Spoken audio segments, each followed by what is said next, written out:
to Strange Talk with Doc. Hope everything's going good with you, and I hope everything is going good with yours. The title of today's show is I Am Free. We'll get to what that is right now. I am free just means that I speak freely. And the reason that I can speak freely is I'm a GDI type person. I hate to use the term goddamn, but goddamn independent. Um, I have to start off by saying that any club that would allow me membership, any club that would allow me membership, I don't think I would like to be a member of that club. And I have maintained this kind of demeanor my whole entire life.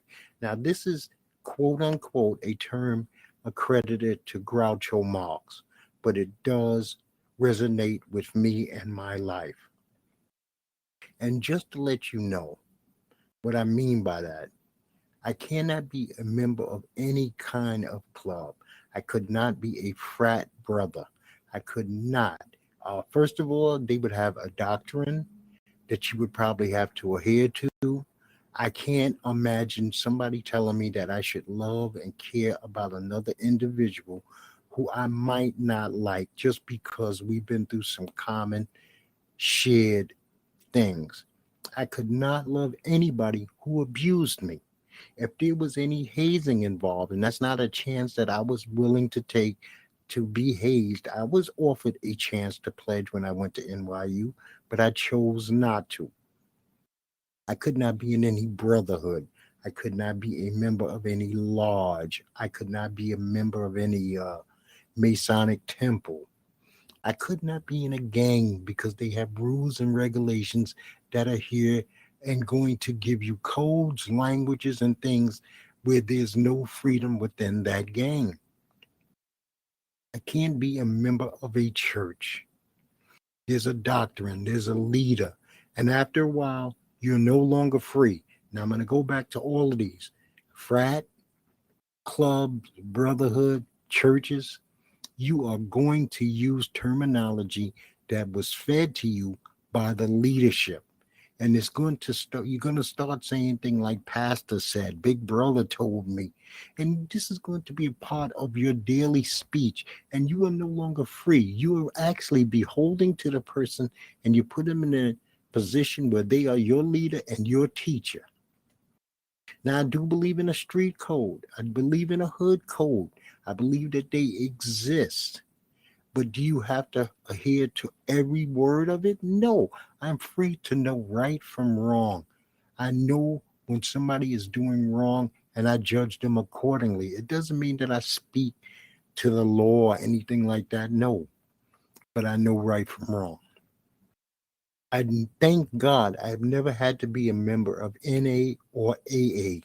They have a point program that people seem to spout these cliches as though they're life and death. I could not do that.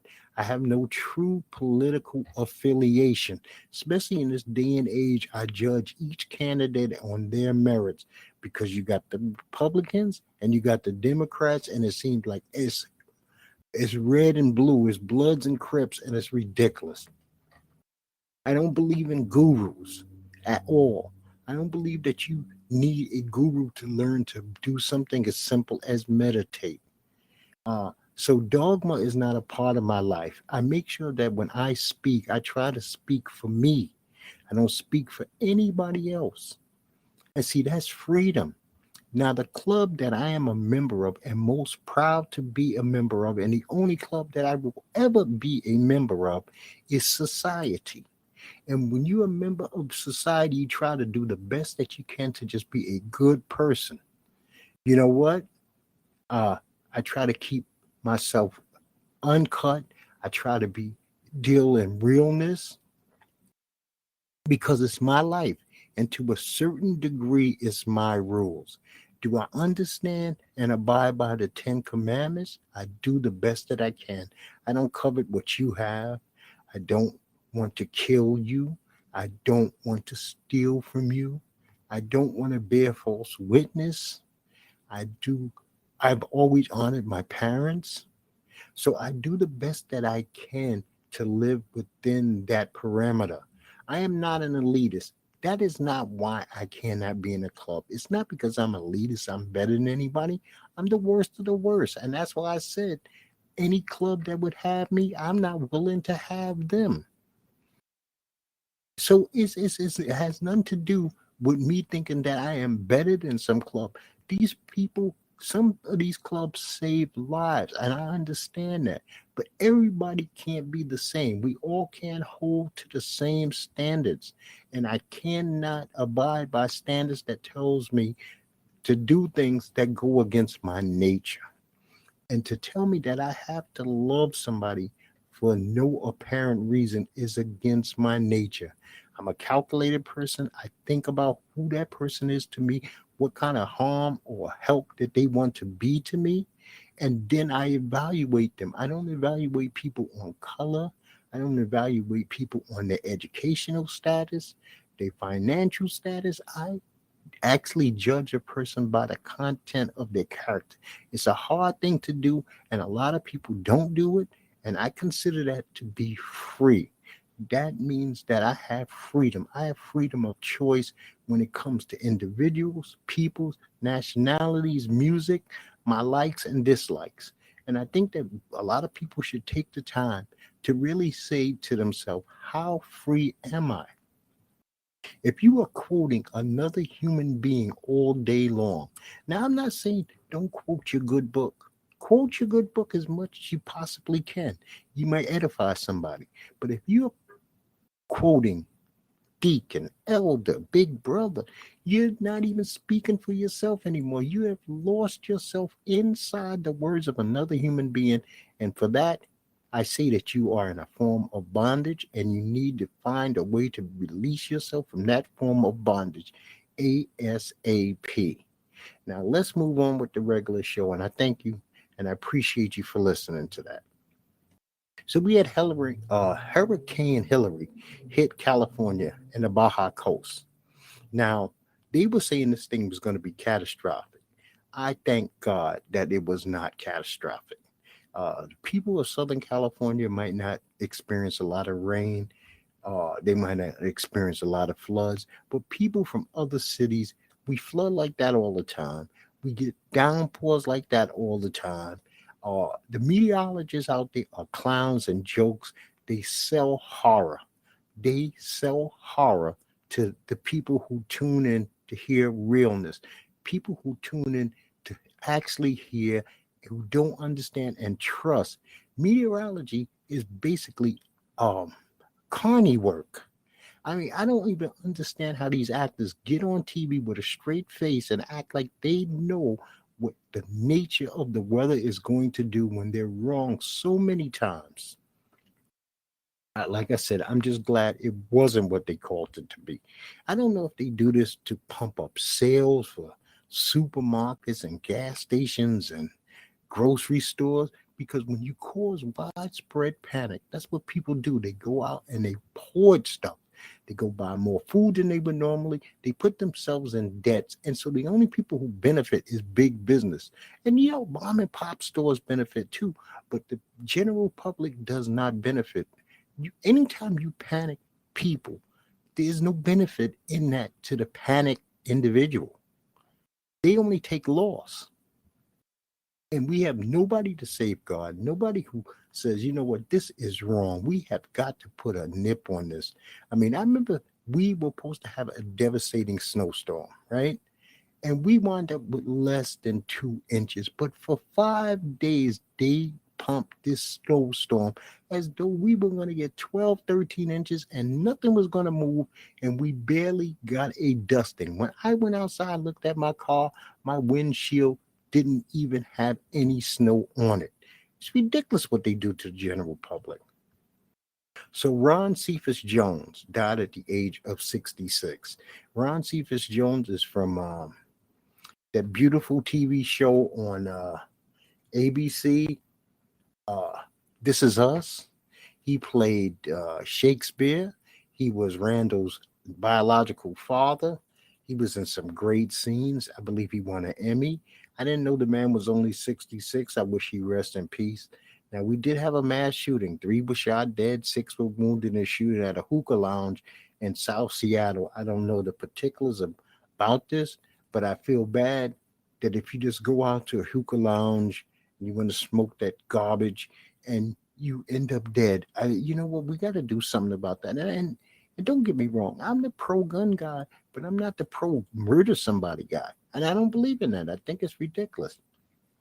So Donald, Trumpino, Trump, and 18 allies were indicted on RICO charges by the Georgia grand jury.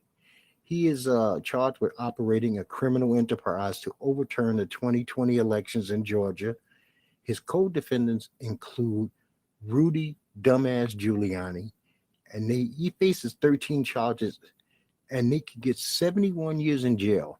This is now 91 criminal charges in 4 criminal cases against Trumpino. 91 criminal charges in 4 criminal cases. Your average major league drug dealer does not have 91 open criminal charges. This is ridiculous that this man still sits there and says that he wants to be the Republican candidate for United States presidency in 2024. Makes no sense to me. Where's his sense of pride? Where are the people who actually stand for this guy? I mean STAN, stand for this guy, who don't say to themselves, you know what, enough is enough. I can no longer support this kind of lunacy. I mean, do you think you really are sitting at home thinking that all of this is being facetious here, trumped up charges? Makes no sense. So Las Vegas is overrun with bed bugs. Some of the nicer hotels, the MGM Grand, Palazzo, and Caesar's Palace, have bed bugs. You got to be very careful when you go to any hotel. I don't care if it's a rinky-dink hotel or 3.5 to 4-star hotel. Man, check those beds, check those mattresses, because the thing that's going to be horrifying is when you bring them home. Now you got that problem in your home. They're in your luggage. They're in your clothes, because that's how they're going to transport. Bed bugs are some sneaky, nasty, blood-sucking bugs. Nobody wants them because they itch like hell. I have unfortunately been bitten by bed bugs, so I have some experience, and they're vile. I mean, and you know what? You cut the light on in the middle of the night and you find one and you say, well, let me crunch him up. But now you got to say there's others, because they seem to multiply very fast.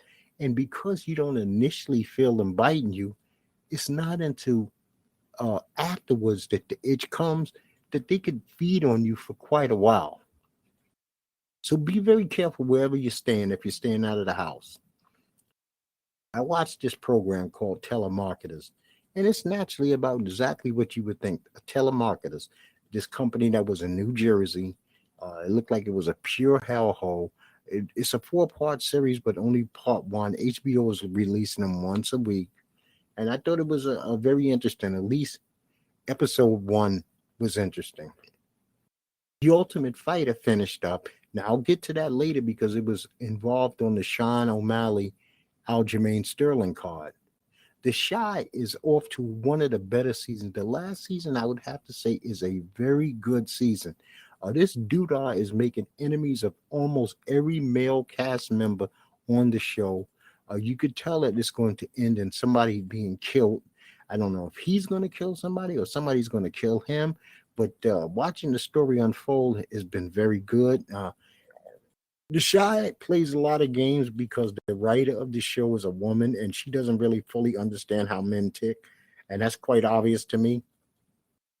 But the Doodah character, he's stepping up to the plate, and they're writing him well this last season. Hard Knocks, the Jets. What could I say? It's really going to be one of the worst Hard Knock seasons of all time. They had a mentalist come in there, do some phony baloney bullshit tricks that made no sense, as though he really is so special. I'm so tired of these people who follow these charismatic preachers. They follow these magicians as though they are anointed with the special power that other human beings do not have. You do not read minds like that, sir. It's fake. And for the Jets players to sell out, the guys who actually went along with this and sold out as though he was tricking and fooling them, and they were probably in on this Carney type deal from the beginning, shame on them. Now, Dark Sides of the 2000, this was the only one that I've been able to watch this whole season, dealt with Howard Stern and his DJ wars. For the most part, Opie and Anthony and Mancow. But, as a longtime Stern fan, I would say I started listening to this guy in 88, but I did stop in about 2013 to find out that Howard does not financially take care of his employees, which has been actually certified by a bunch of ex-employees. It disgusts me. This man is almost worth $800 million. Everybody around him should be eating healthy.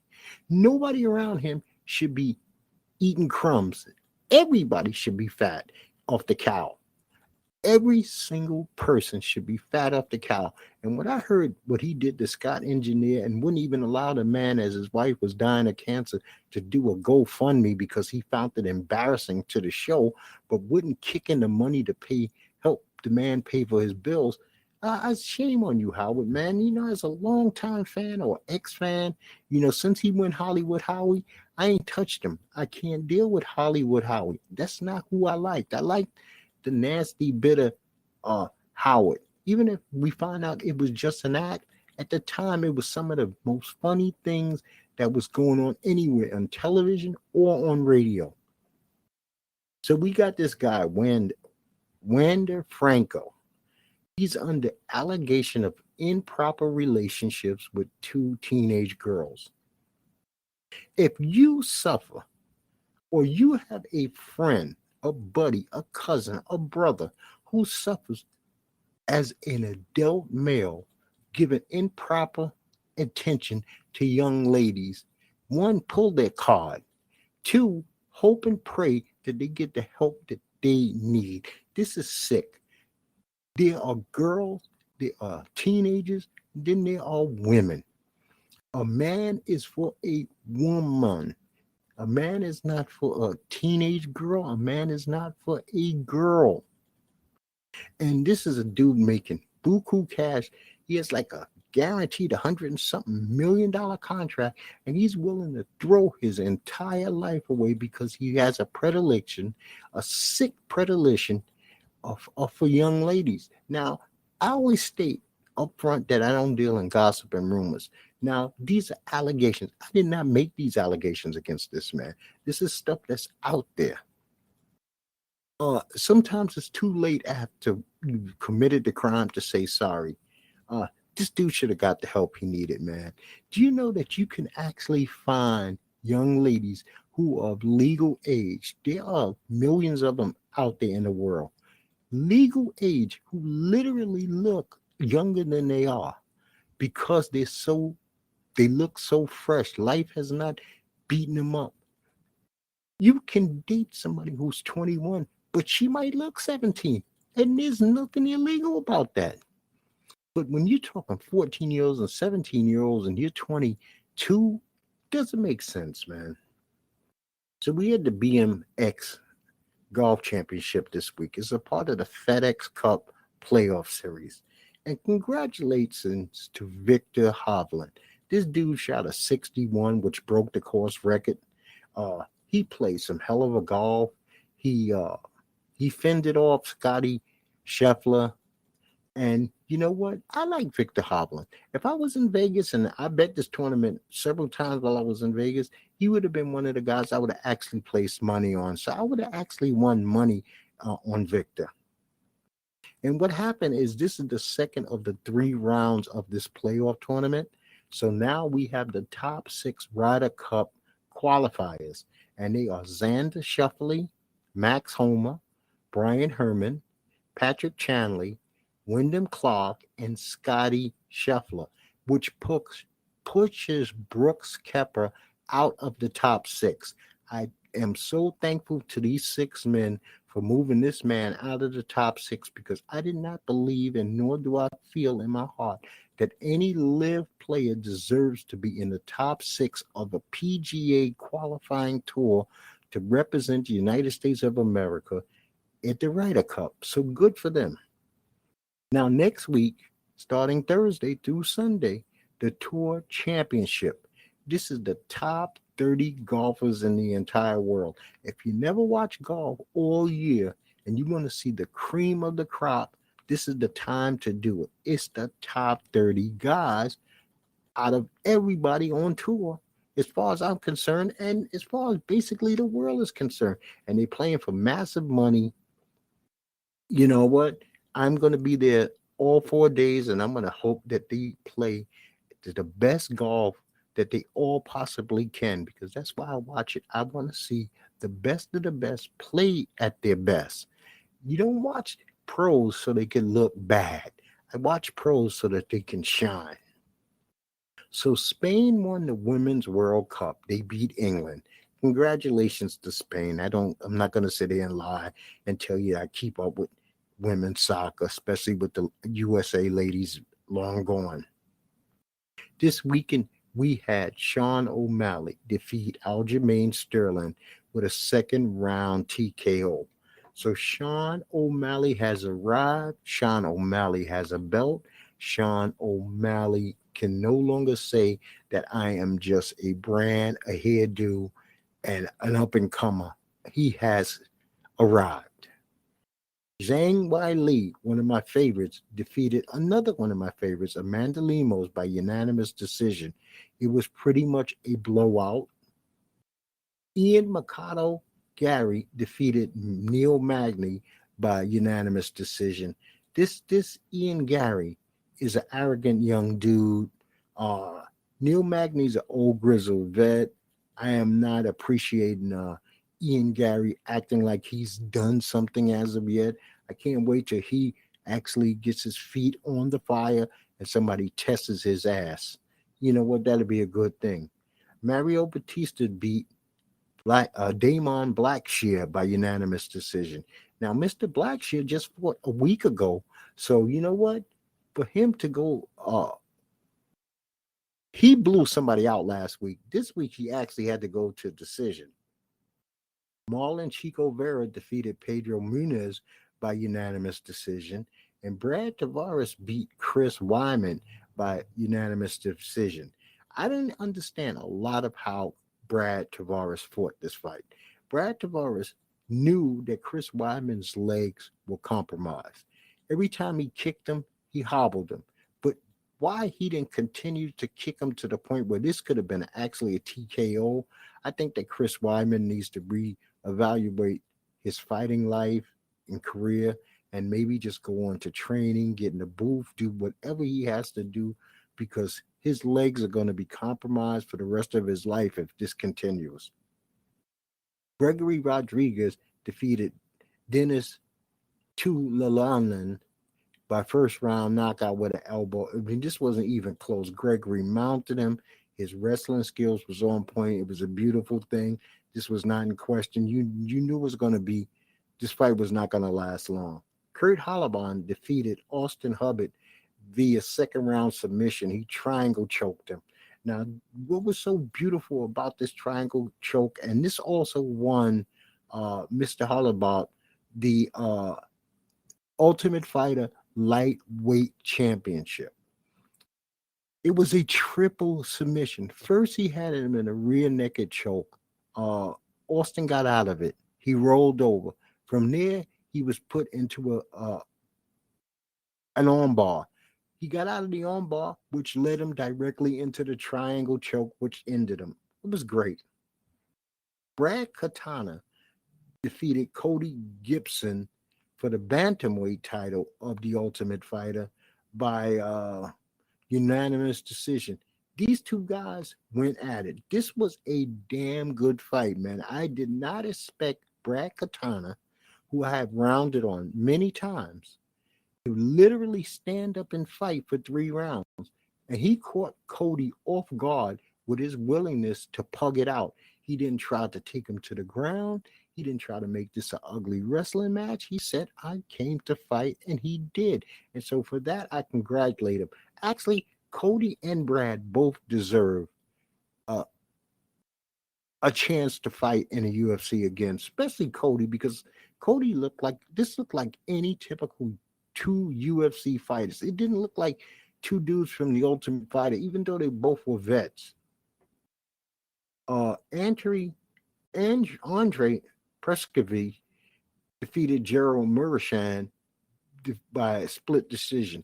This was a good fight, a very good fight. I'm not going to say anything bad about this fight. Natalia Silva defeated Andrea Lee. Natalia Silva put it on Andrea Lee, and it was a blowout. She won 30-27 on all three judges' cards, and she deserved it. She really did put it on Andrea Lee. I don't like this cowgirl KGB bullshit. How are you going to be KGB, which represents Russia, and then go in the ring with a big black cowboy hat? And first of all, I don't know how many people, I can't say that this is not true, but how many people are really running around Louisiana with cowboy hats on all the time? Kareem Silva defeated Marina Moraes by first round submission, a guillotine choke. This was also a very good. These two young ladies from Brazil, Natalia Silva, Kareem Silva, they are bright up and comers. They're two cute girls. That has nothing to do with anything, but I just figure I'll mention that. And they're both very aggressive and ass kickers. And you know what? Their futures are bright. Now this weekend, we got UFC Singapore, people. You got Max Blessed Holloway's going up against Chang Sung Yi, which is the Korean zombie. It's going to be on ESPN Plus. You got Anthony Smith is going to be on this card going up against Ryan Spahn. Giga Chickadee is going up against Alex Bruce Leroy Carreras. Aaron Blankovich is going up against Talia Santos. Junior Taffa is going to fight Parker Porter. Then you got Waldo Acosta Corres going up against Lekeke Buriski. You got San Kian going up against Rolando Beria. Lee Nan is going up against JJ Aldrich. So this should be a very interesting card. Let's see how the people of Singapore respond to UFC fighting. I want to see if they're loud, they're boisterous, or are they quiet. It should be interesting. So the NFL this week, Dalvin Cook signed with the Jets on a 1-year deal. And now the Jet fans act like this is the missing piece for them to win the Super Bowl. We shall see. The Jets are a joke. I'm seeing it live here today, August 21st, 2023. You Jet fans who might be listening in, do you have no chance to win the Super Bowl? All of a sudden, y'all forget about Patrick Mahomes and Joe Burrow and Josh Allen. You're forgetting about maybe Deshaun Watson might actually be pretty good with the Browns. You're forgetting that Justin Herbert and the Chargers might be a threat. All of a sudden, how did the Jets leap over everybody when they were 7-9 last year and not even a playoff team? And a weird signing this week was Ezekiel Elliott from my Cowboys, or former Cowboys, signed a 1-year deal with the Patriots. I don't know how this is going to be. I hope that Zeke still has something in the tank. I don't mind Zeke donning another color. I always appreciated him. Is he a Cowboy legend? No, they won nothing, so you can't be legendary Cowboy if you never won anything. I think you have to win something to be a legendary Cowboy. But I wish him luck in Bill Belichick's system. And out of pure disgust, I hate to end my show basically with disgust. My New York Yankees are stinking up the joint. I don't know if they are quit. I don't know if they're untalented. I don't know what is going on. Cashman is wrong. Steinbrenner is wrong. Boone is wrong. Stanton never gave a damn. Volpe is a rookie.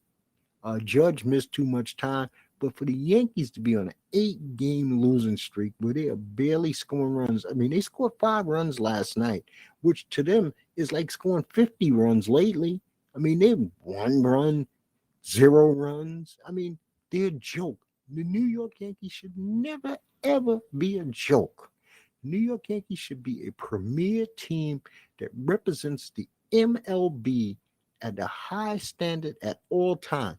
That building in the Bronx is not just a historic building, even though the new one isn't. But that is sacred baseball ground, and it should be treated like that every time these guys don the pinstripes.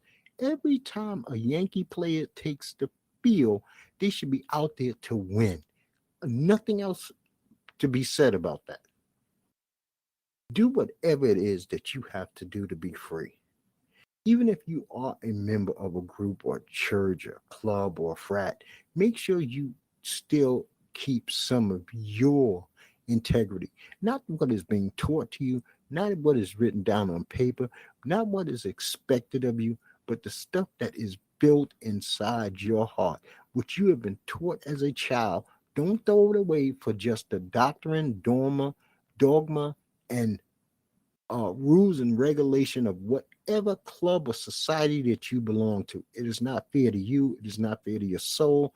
It is not fair to your intellect. You are dumbing yourself down to a degree to say that somebody else's words matter more than all the words that you've been taught your whole entire life. Now, I'm going to tell you what I tell you each and every time. I appreciate you listening. I appreciate your listenership. Please reach out to me if you feel like that's what you want to do. I'm always open to hearing from somebody. If you like, then hit like. If you want to share, feel free to share. If you want to subscribe, please subscribe. None of these things do I ask of you or require of you, but if it's organic and it's something that you want to do, I appreciate it. And I want you to have a blessed week. So I'm going to say peace to you and peace to yours.